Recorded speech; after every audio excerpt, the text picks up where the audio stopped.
The Paul Leslie Interviews. It is with great pleasure that we welcome Mr. Vic Latham. He joins us to talk about the eternal verities. Thank you so much for joining us here. Well, it's my pleasure. I don't know how much I can contribute, but anything I can deal with, well, let me know. Let me just say that the eternal verities are echoing in bars in Key West to this very day. Well, that's good to hear. I hope they're still echoing from a few locals rather than all tourists. So many of the people that I remember have moved away from Key West. There are very few of the old group that are really left there. Well, I think most stories are best from the beginning. So where and when were you born? I was born, believe it or not, originally in Dallas, Texas. And my dad was a realtor and decided to retire in the late 40s, right after the Second World War, and moved back to Greenville, South Carolina. So I really consider the Carolinas home. I finished high school in a little town outside of Greenville easily, and then finished college at the Citadel in Charleston. So, well, safely say that my background is the Southeast predominantly. Florida, I was in New Orleans for about 10 years. And then, of course, I was in Key West for 22 years, I guess, 23. Tell me a little bit about your parents. What did they do for a living? Well, my mother was a school teacher. Dad was realtor in his later years. He was, as he used to say, born fiddle-footed. So he had lived over a good portion of the country doing practically everything. One of the things that, of course, stood out in my mind is that he used to play poker with Pancho Villa's brother in Juarez, Mexico. So what was life like for you growing up? I think pretty normal for young Southern boys. I hated my college years, didn't take well to the regimentation of a military school at all. In fact, had already put in an application at the University of North Carolina when my father told me I could go to school anywhere I wanted, but he was paying my tuition at the Citadel. So we locked horns from then on. Tell me how you ended up in New Orleans for, did you say 10 years? Yeah, I was lucky enough to spend all of the 60s in New Orleans. I had, for roughly a year, maybe 14 months after I finished college, I had worked in the television industry. Then I went to Officers Basic in El Paso, and this was between Korea and Vietnam. It was just when they were phasing out anti-aircraft artillery and phasing in guided missiles. So as we were being taught in Officers Basic, we were being told it was obsolete. So needless to say, I didn't do much with the military either. 6 months was all I was in the service. And then I got out in El Paso and stayed first with one of the local television stations, and then later published a bowling newspaper and a TV guide. And this was in the late 50s, I guess. Very interesting. A bowling newspaper. Yeah, it was one of the great hustles of all time, in that we befriended the secretary of the bowling league in El Paso. And El Paso, being a military town, was a big bowling town. So by the time we had wined and dined the secretary, he went to every bowling house in the city and told them that either they advertised with us or didn't get sanctioned. So we had a nice little thing going. And of course, the television guide that I was publishing was the same thing as TV Guide, except it was before TV Guide came into that market. Very, very interesting. I have to ask you, what did you think of New Orleans? I loved it.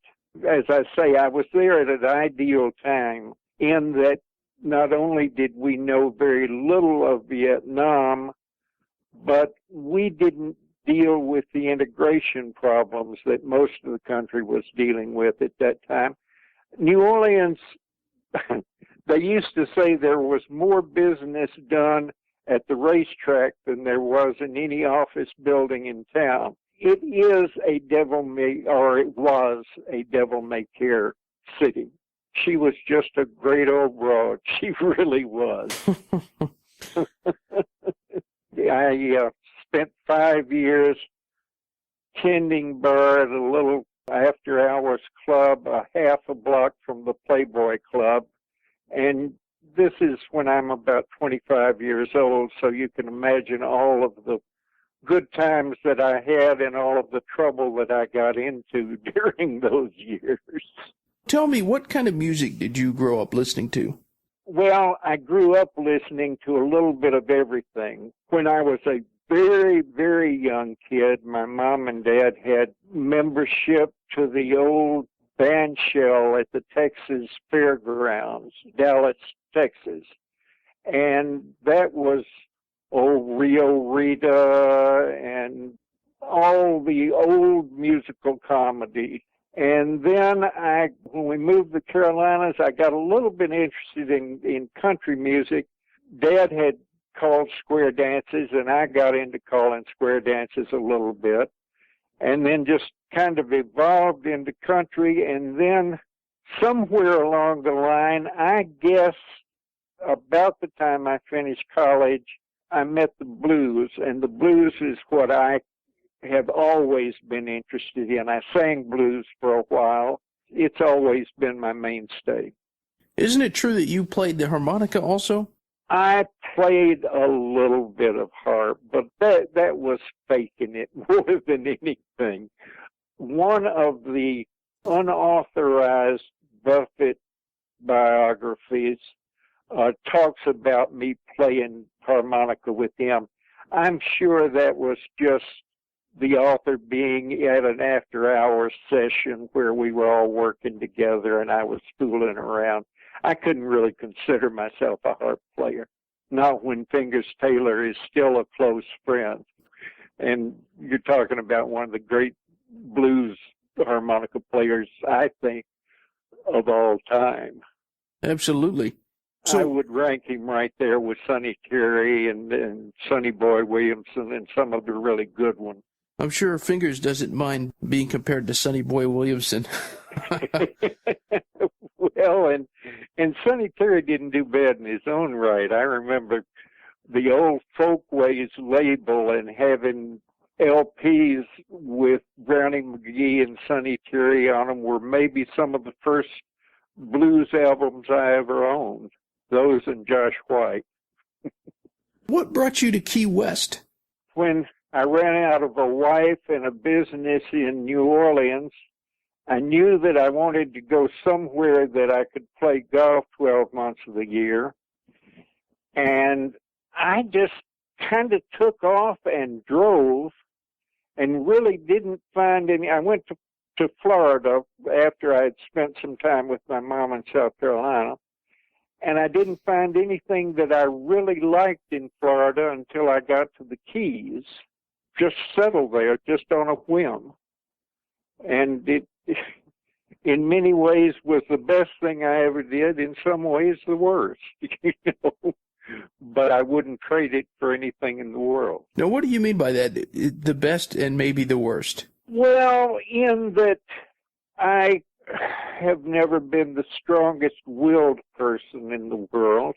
And so I managed to find all of the various ways you could get in trouble and avail myself of them during the trouble years in Key West, the dope business and one thing and another.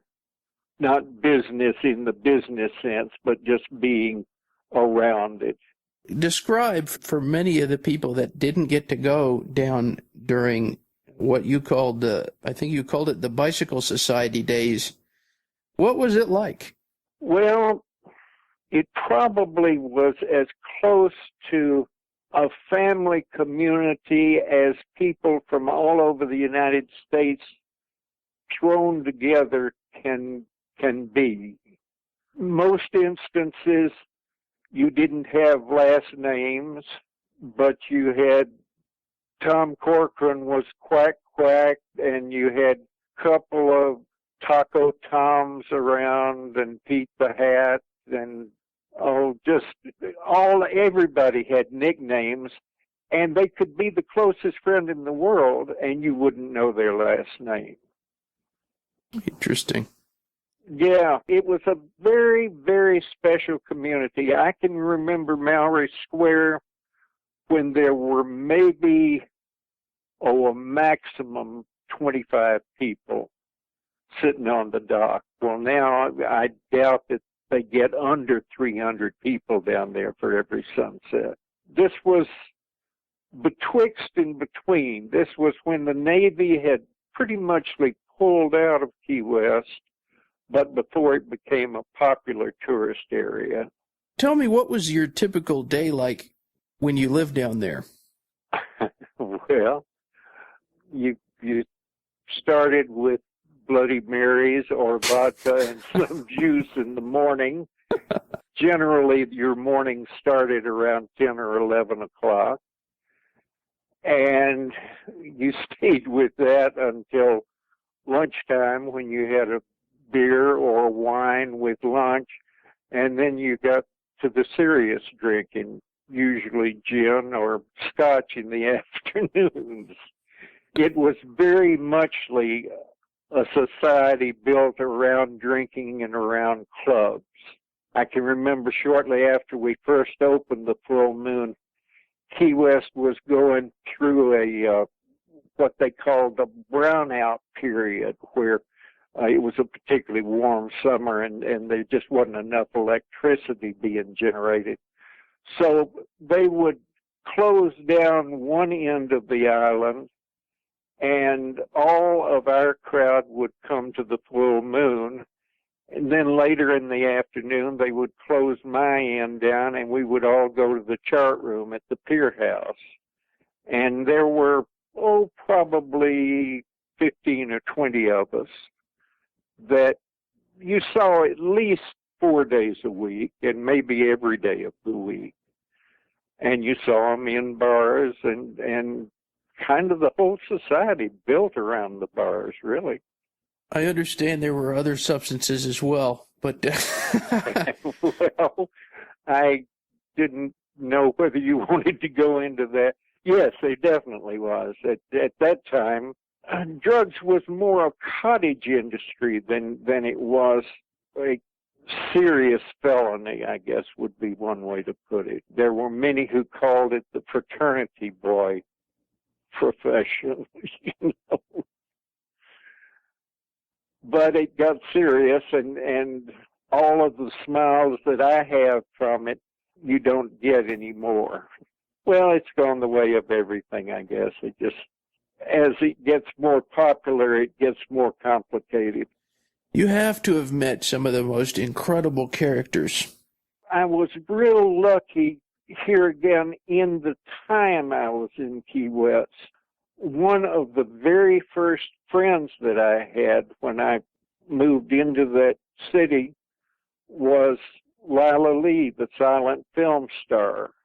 And of course, years and years later, through New Orleans and the Kennedy assassination, her son became a very good friend of mine, who was Jamie Kirkwood, that wrote Chorus Line and 2 or 3 novels and one thing and another.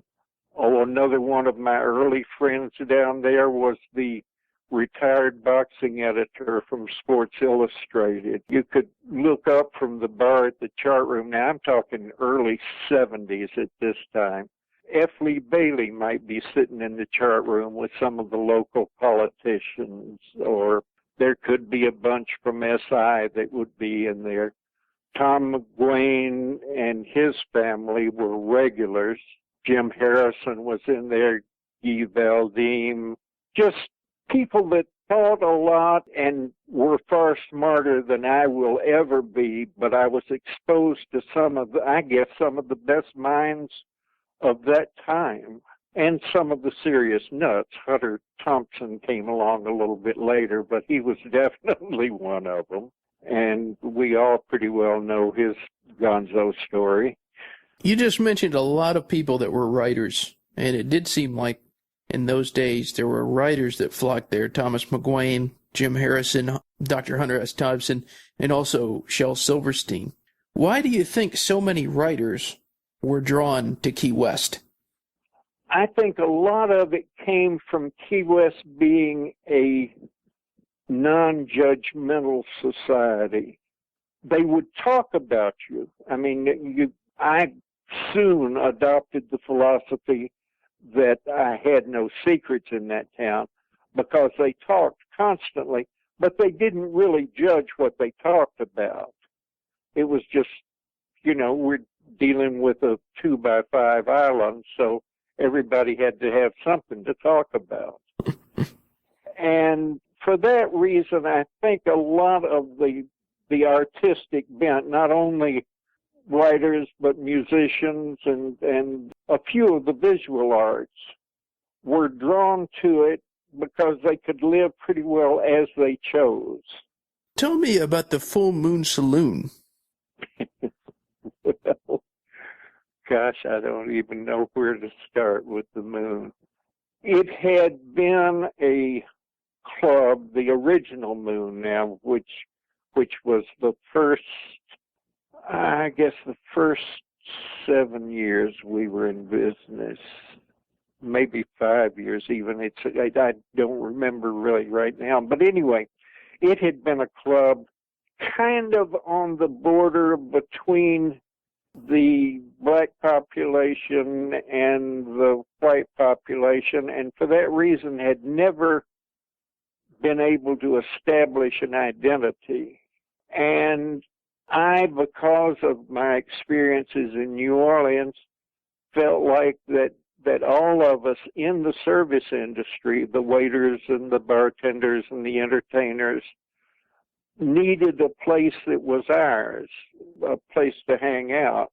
So we were offered, I think my original rent was $500 a month, if I remember correctly, and we got in there stock and glassware and everything for an initial investment of $4,000. I mean, it was next to nothing. And the one thing that I insisted on, and Sidney definitely agreed with me, was we had to establish hours and stick with them no matter what. Well, closing time in Key West is 4 o'clock in the morning, and we had made up our mind that win, lose, or draw, it would be open until 4 in the morning. And probably the first year, maybe 9 months, there were a lot of nights that I would be behind the bar and the cocktail waitress and I would play backgammon because we had no business whatever. But then as people realized we were going to be there until 4 in the morning and that they could get food until 2 in the morning at that time, business just built up. And then of course, it tied in with the smuggling business to somewhat, in that they were looking for a place that they could hang out without being looking over their shoulder all the time, I guess you should say. And it just took off from there. Is it true that Dr. Hunter S. Thompson, given that he was such a night owl, that he liked to go to the Full Moon Saloon because he could get food late? I think that probably had something to do with it. But he also liked the people that hung in there. There were a lot of people that were never known or will never be heard of that were great storytellers. And every now and then I'll pick up a book that deals with South Florida one way or another and run into a scene that refers back to a story that somebody had told in the full moon. So I think Hunter liked that also. I just think that Hunter enjoyed people if he didn't feel like he was on display. He definitely wanted to be himself, and there were an awful lot of times that I can remember him kind of sitting back watching just to see what would happen. He certainly did not have that reputation. Obviously, he was a pretty well-thought person as well as what he accomplished. Tell all the listeners out there about the Eternal Verities. What do I say? What do I say about the Eternal Verities? I guess the truths that exist between you and you come closer to the Eternal Verities than anything. I find as I get older that it becomes more a private thing than one that I readily talk about. I know that the friends from the 70s and 80s definitely had a lot to do with the formation of mine. I find myself stuck for an answer. Well, I think what you do when it go right ahead. I think what you said was pretty good. Well, if it made any sense whatever, I'd be amazed. But it is hard for me to talk about these days. Of course, I'm talking with you and remembering an awful lot of things and people, and also looking at this somewhat sedentary life that I live right now, and wouldn't trade it for anything in the world. I could not keep up with me 20 years ago. I live in a little town with a great library and a couple of good golf courses, although I'm physically not able to play anymore, but I work at one of the local courses. I've got, probably 800 square feet in my apartment, and it's just a very nice, quiet way to live, but it's an old man's way of life. But I figured I ran it pretty hard until I was almost 60 years old, so I can't complain. I didn't really grow up until my children were born. Did the Full Moon Saloon have music, live music? We did in the later years after we moved to our new location, which was, it was 5,000 square feet compared with about 2,500 in the initial location. And then we had live music on weekends. We had Sunday afternoon jam sessions.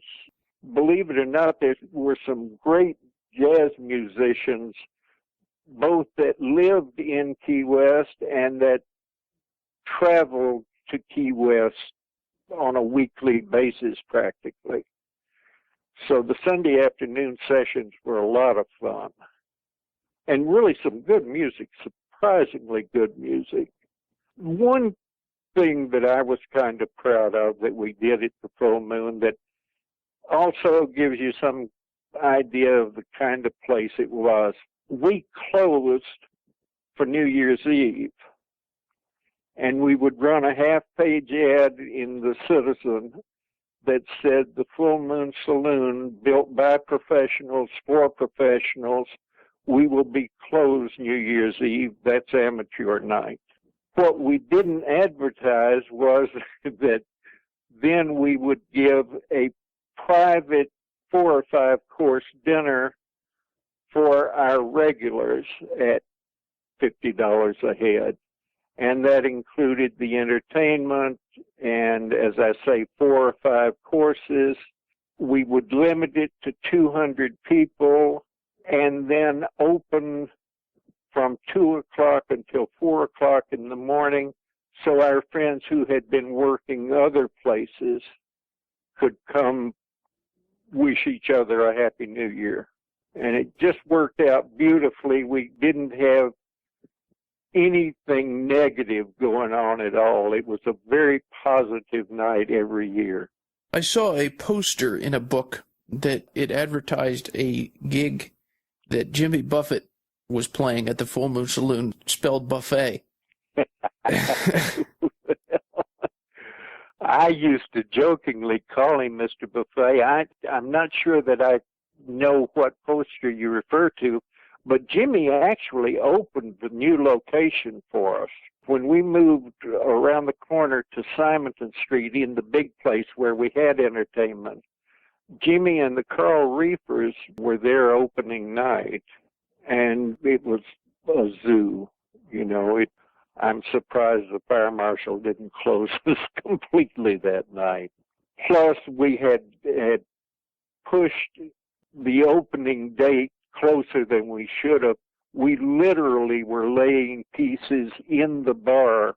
We had kind of a herringbone effect with different woods for our main bar, and we were putting pieces down at 6 o'clock in the evening when we were supposed to open the doors at 7:30. We cut it that close. When did you meet Mr. Buffett? Jimmy and I met in New Orleans. He was in college, I think, at Mississippi State. Now, I'm not positive, but I believe that's where he was in school. And I had already finished and was working at this little after-hour spot that I talked about earlier, but used to go around the corner to a place called the Bayou Room, which was a folk club. And he would come over and work the folk club on weekends, and I would sit in or just be there as a customer, depending upon what was going on. And this was during the 60s. He and I first became friends. I shared his first joint with him, as a matter of fact. Now that is a claim to fame if I've ever heard one. Well, that goes back to the things I was talking about earlier, that maybe I availed to myself of too much fun. So this was during the 60s? That Jimmy and I became friends, yes. Okay. Mm-hmm. Probably, here again I'm guessing because it has a tendency to run together. I would guess mid-60s, maybe 65 and 6, 5, 6, and 7, right around then. What was your impression of him? Quite honestly, he was a nice kid, and that was kind of how I thought of him until we became reacquainted in Key West. We weren't close friends in New Orleans. One thing at that time, he was still spending a lot of his time in Mississippi and Alabama and hadn't made New Orleans home. But we really became good friends when he and Jerry Jeff Walker walked into the chart room together. And that was my first year in Key West. As I say, Jimmy and I had been friends at the Bayou Room. Jerry Jeff, who, by the way, is the man that wrote Mr. Bojangles, and is kind of a local hero so far, or an icon so far as Texas is concerned. He's very popular and still works House of Blues circuit and that kind of thing. Prefers to work as a single, but he does have a band. He had a house in the Upper Keys, up around Summerlin Key, and they had been working at, I can't remember the name of the nightclub in Coral Gables. It's the same one that Fred Neal used to work and several of the good blues people. The Flick, I believe it was. Yeah, the Flick. Yeah, and they came down to Key West just partying one weekend and walked in behind the bar, and I can't on the radio quote exactly what they said, but in effect it was, "Is that really you, Vic Latham?" And I said, "Yeah." And so then all three of us got to be closer even than we had been in New Orleans. Jerry had, when he first went on the road as a street musician, I had been one of the ones that was on the periphery of the blues scene that always had a job. So the street people could always stay with me for a night or two, sleeping on my sofa, and was usually good for a 20 if they needed it. We go back a long way, too. Why do you think he being Jimmy Buffett, has been so successful all these years? We used to laugh about it. I don't know which has done the most for the other, whether Jimmy has done more for Key West or Key West has done more for Jimmy. Jimmy is the musical personification of the Key West attitude that I remember and that I love so much. I think attitude is a word I use advisedly. It maybe is a way of looking at life, back to the eternal verities. Do you have a favorite song of Jimmy Buffett's? Yeah, He Went to Paris is still my favorite of all of his. I don't know. I like what it says, and I like the look that he gets in his eyes. It was written about his grandfather. And, well, I guess that and Captain and the Kid were both written about his grandfather. But that definitely is my favorite. So how did you see Key West change over the years? It's a subject I don't deal with well because I feel like I was partially responsible. As it became more popular with the tourist industry, it became less genuine. Too many T-shirt shops, too many people just looking without taking part, without understanding what the Keys were really all about. I understand, in fact, a friend of mine told me not long ago not to even try to go back, that I would be so disappointed now. It's become, well, when you build a TGIF and a Hog's Breath Saloon and that kind of thing, you're losing what the individuality that Key West had. Same reason that we nixed the idea of ever franchising out the Full Moon was we felt, and I still feel, that the bar business should be an individual undertaking and should reflect the community. You don't have much of that anymore. There's still one down there, I understand, that, in fact, one of our old customers from the Full Moon still tends bar there, the Green Parrot, which is down on Whitehead Street. And I guess it comes closer to being what the 80s bars were like than any of them. Do you think that there's any magic in Key West that's left? Oh, yeah, there'll always be some. For one thing, you can't visually experience Key West without being aware of the magic. It's just such a beautiful, beautiful area. You know, everybody talks about the sunsets, but I can remember sunrises that were perfectly gorgeous, and the fact that you've got the ocean coming in, but you have no waves. Your worst is just a gentle chop. And yeah, there will always be magic, and there will always be magical people in Key West. It's just that they get harder and harder to find. When you look back at all the years in Key West and all the wonderful conversations you had with people and all the fun times you had, is there one memory in particular that stands out as your favorite memory? Wow. No, I can't say that there is one. That's like saying name your favorite novel or your favorite song. There were so many of them. As I say, so many good minds that were there, and people who thought kind of outside the envelope.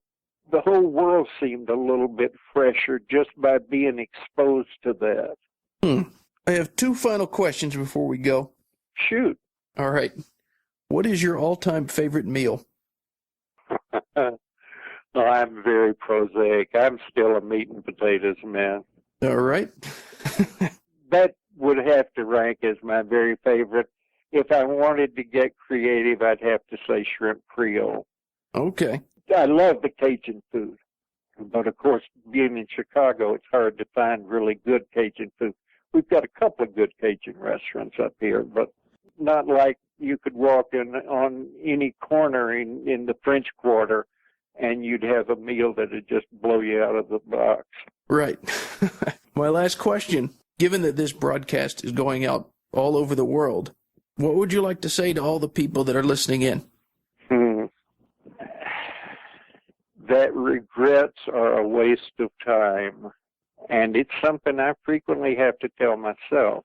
But the more you can experience, the better it will all come together as you go down the road. Wow, that was great. Thank you for saying that. Oh, hey, Paul. It's my pleasure. I'm kind of talking off. In fact, this whole conversation's been kind of off the top of my head, and I'm sure that if I heard it rebroadcast, that I'd have a dozen things that I would say or do differently. But you certainly have gotten the basic Vic Latham. It was a pleasure to get the basic Vic Latham. Maybe one day our paths will cross and we'll be able to talk face to face. Oh, I would love that. I have some. In fact, there was a short period that I lived in Atlanta. Went up there from Greenville, South Carolina, ostensibly to go to work for McCann Marshall. I don't know whether they're still in business or not, the ad agency. Well, if you ever come through, just let me know. I got one more question. Okay. Why do you think that Jimmy objected so much to that biography that was written about him? Because he didn't authorize it. It's kind of like I used to tell my what are now present ex-wives, I'll do anything in the world for you until you start expecting it, but I want the right to do it. I think quite honestly. Now, also, you understand, Jimmy is a moneymaker and very aware of making money. Whether that entered into it, I can't say. But just speaking from my own attitude, that would be why he objected. I see. Well, sir, it's been a pleasure talking to you. Oh, I've thoroughly enjoyed it. I hope you can wire together a decent show out of it. It'll be a very decent show.